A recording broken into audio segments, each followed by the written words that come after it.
So David, last time we met here in this very room, actually, we were talking about freedom of speech in the academic world. But today we have you in front of the camera because you are a candidate for the People's Party of Canada. That's right, yeah. Cambridge, North Dumfries. Cambridge, North Dumfries. Yeah. Okay, so it's just down the road.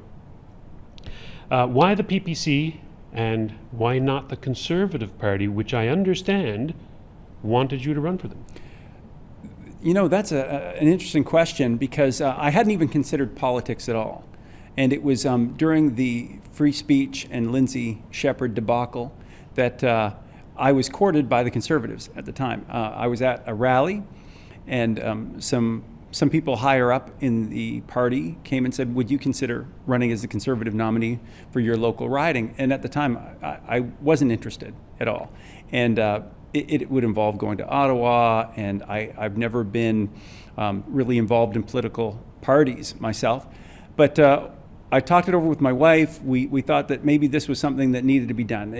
It was really a matter of if you want somebody else to do it, maybe you should say, would I do it myself, right? You can't keep abdicating responsibility.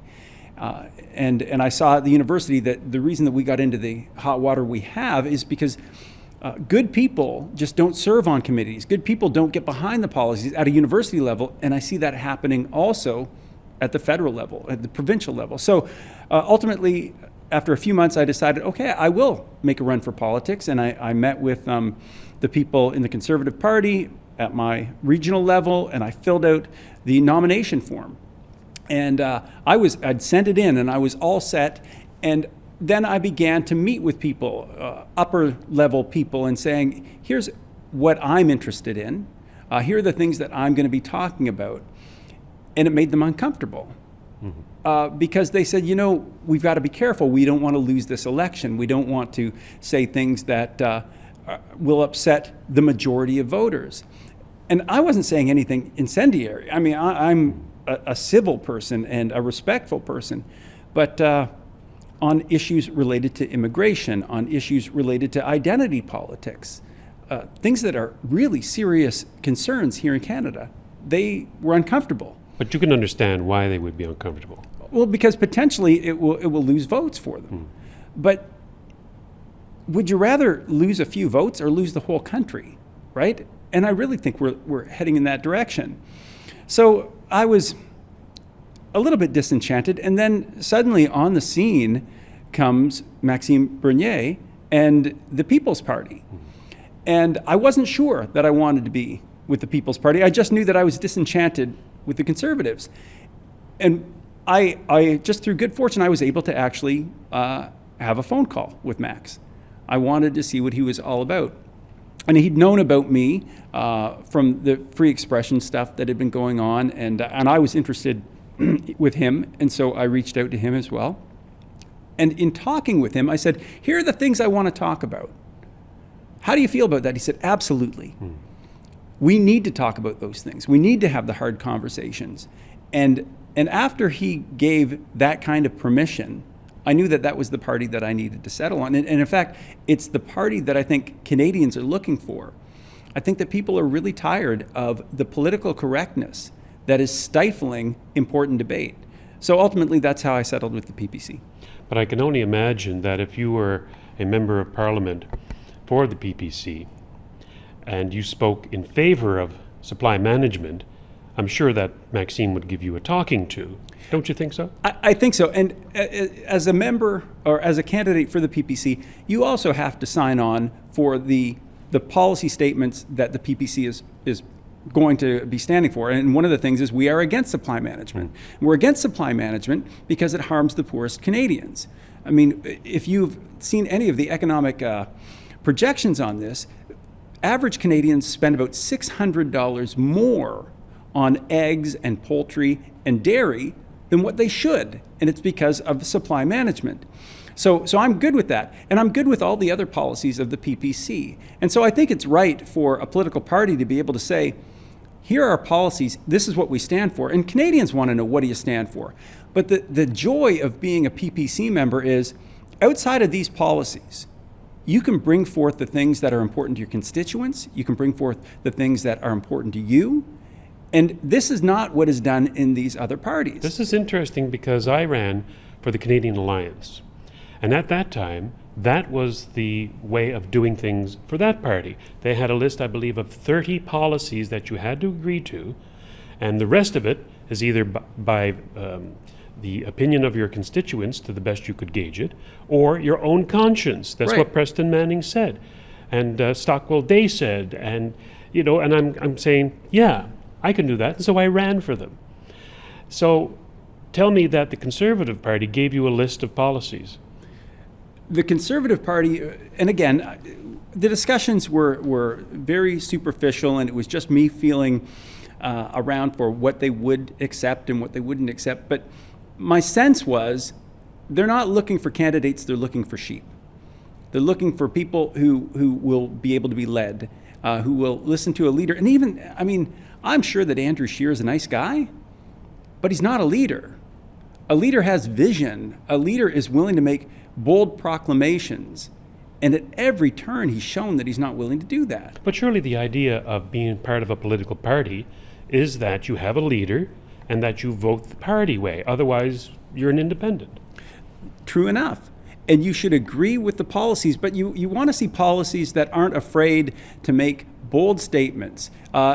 Right now, we have a crisis of leadership. And everyone is really embracing what has been the traditional status quo for fear of alienating the populace. But the populace is now showing us they're rewarding really bold politicians. Mm-hmm. Take a look at Doug Ford. He is the most politically incorrect guy. He was unknown in provincial politics, and he was voted in on a really strong majority because he's politically incorrect, because he was willing to say bold things. We look at the CAQ in Quebec. Same story. Here's a relatively new party that suddenly is now governing the province of Quebec. We look at the United Conservatives. They were only formed a year ago, and now they're the government of that province. Jason Kenney is premier. Exactly. And what we see worldwide is that people are tired of the status quo, and what they want is someone who's willing to say, I'm going to speak up. I'm going to be bold. Because there is a crisis of courage as well. Crisis of leadership, crisis of courage, and I think that the PPC under Max is the alternative to the status quo. Now, Canada, in its long history, has only been run by one of two parties, by other names, Liberal and Conservative, no other. Not Social Credit, not NDP, even though those parties existed, and still exist, some of them. What makes you think that the PPC can break that kind of tradition? I alluded to it earlier, that we are at this really freakish point in history when people no longer have brand loyalty to a party. Instead, they are looking for authenticity in a leader and courage in policy. So we're already at this point in history. Another thing to consider is that we have people who are always looking for a reason to vote, but they don't find a reason to vote, and so they don't. So just give an example. 40% of Canadians don't vote. 40% of eligible voters do not vote. And when you survey them and you say, why don't you vote? Because I don't see anyone who is really putting forth policies with vision. Well, we have an alternative to that now. We have the PPC who really is presenting bold, new policies, whether it's related to supply management or whether it's related to immigration, whether it's related to the getting rid of interprovincial tariffs. I mean, these are bold, and we want to revamp the entire income tax system so that anybody under 100,000 only pays 15%, anybody over 100,000 pays 25%, and that's it. We're at a point, let me just riff on this idea of the income tax for a moment. There was a report that showed when people call Revenue Canada and ask them questions related to the Income Tax Act and the income tax legislation and rules, it's not 50%, it's less than 50%, but let's say 30 to 20% of the time, they get it wrong. Even the experts in Revenue Canada don't know because it's so convoluted. So we're going to revamp that, and that's bold too. And for people who are looking for tax relief, that's incredible. The other thing, we're actually a party that is willing to say, Canada is good. I mean, everybody who chooses this country knows Canada is good. But for whatever reason, our politicians are afraid to say Canada is good. Our Prime Minister said, Prime Minister. we have no culture. We are the first postmodern or post-nationalist state. Exactly. It's like there's an embarrassment. Canada, if our society is going to fall, it's not going to fall because there's some kind of external threat. It's going to fall because of this internal weakness. And the way that you combat that is you say, I am proud to be Canadian. We have values, and we have a traditional concepts and traditional characteristics within the very fabric of our nation that has made it great and will continue to make it great. And let's talk about that. And let's be proud of that. And let's encourage that. And that's when people say, I'm proud of Canada, that means they're going to stand up for Canada. And your internal threat's gone. When people really love their country, that's the strongest defense that a country can have. David, wish you well. Oh, thanks very much.